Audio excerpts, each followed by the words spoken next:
Hey guys, so this morning, I was getting everybody where they needed to go real quick before I get my day started.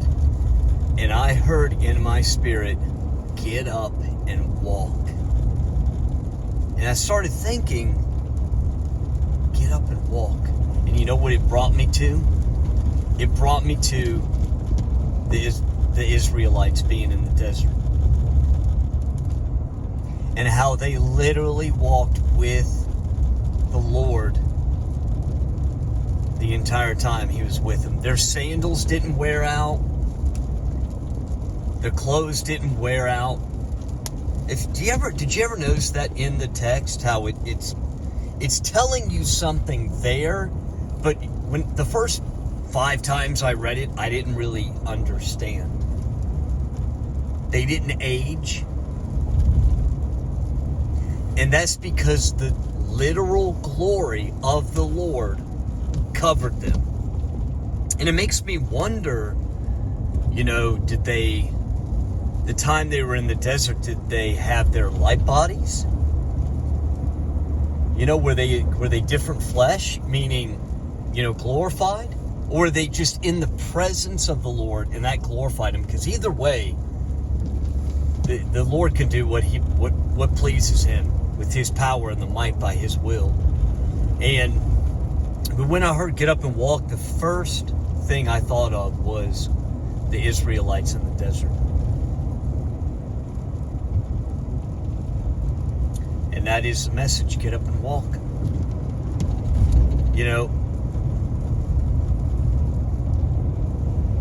I rarely make really tough messages, because the Lord saved me when I was in a place where I didn't have a living, breathing relationship with the Most High.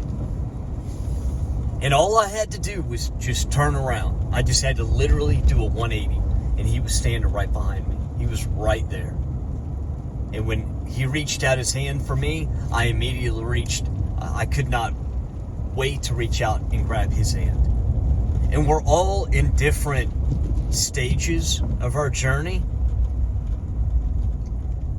But if we don't get up and just start walking in that journey of faith, it doesn't matter how long you walk or how long you have to walk or the direction you're walking, as long as you're walking into your faith,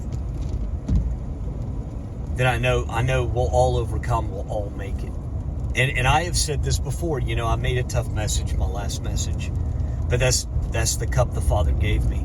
Because if I tell you the hard things now, and I see you on that holy mountain, and you heard the truth about how sin is not your sin nature, but I mean evil. And if you notice in that message, I was talking about evil, wickedness. But people that pay homage to the Lord with their mouth, but they're wicked, they're evil. But if the Lord, He made it very clear, listen, you're there just for the one, Sean. Not for the multitude, for the one.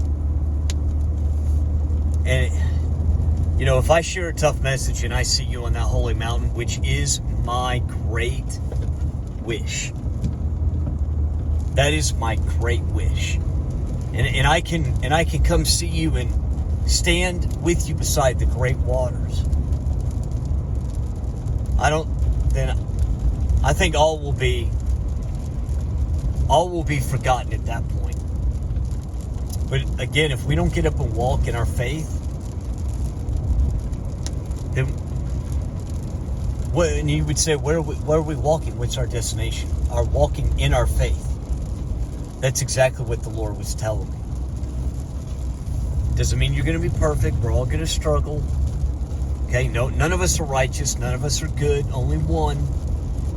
But with Him by our side, with Him as your pilot light.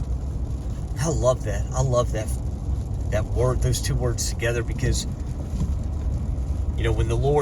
when I heard that pilot light, that the Father dropped in my lap, it It warmed my soul, body. It refreshed my mind, soul, spirit, body, everything. And as you're walking, you're going to need a pilot light in this world. Because I'm telling you right now, this world is not what you think. It's not what we think. The systems and everything they have set up in this world are a complete lie. From the foundation, wicked, and set out on this world like a plague to do evil. Now, there are a lot of good things out there too. People that fight back. People that give all their money to the poor. Churches that do ministries all over the world. And that's all they do. They don't make a single dime. There is righteousness still in the land. But as the days grow more wicked, all that is the evil one really overextending his power to try to dominate all of creation, which will not happen. We know his end.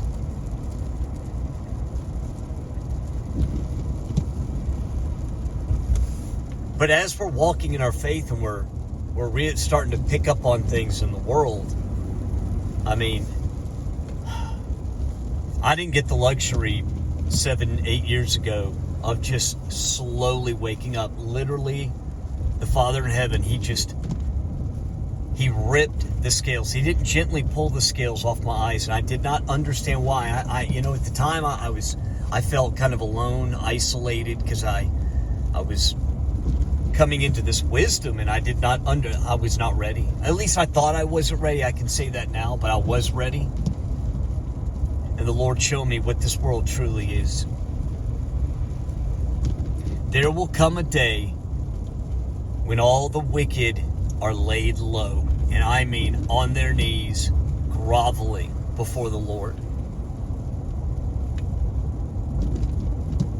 Because he is the righteous judge. And so while we're walking in our faith, we're not going to be perfect. But there's a difference between sin nature and doing evil. There is a difference, and I don't want that line to get blurred at all. For those who would do evil yet speak good and try to honor the Lord with their lips, I don't even want to think about their end. I do not. And if I hope everyone understands what I'm saying, the difference between sin, your sin nature that you were born with, and doing wicked things, sowing evil into this world. Big difference. Like the CEOs of the world right now. Like these companies that are spraying this stuff in our atmosphere. They are wicked. They will be laid low and thrust into the Lord's winepress. You can trust me on that. You can take that to the bank. Oh, speaking of banks, all these wicked financial institutions that play off of emotion and the tides of humanity. They crush those who are meek. To them, we're all meek, and I could care less. I could care less.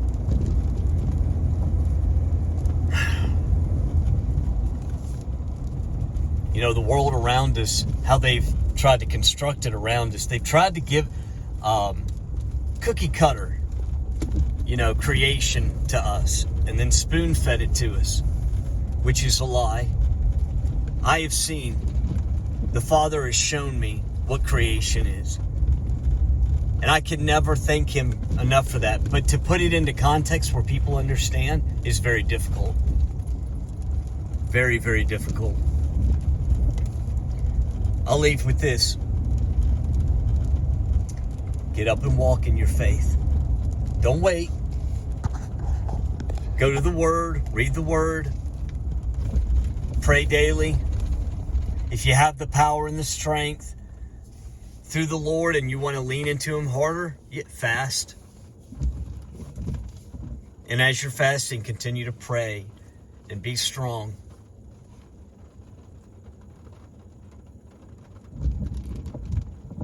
I love you guys. Whatever may come, let's just keep walking in our faith.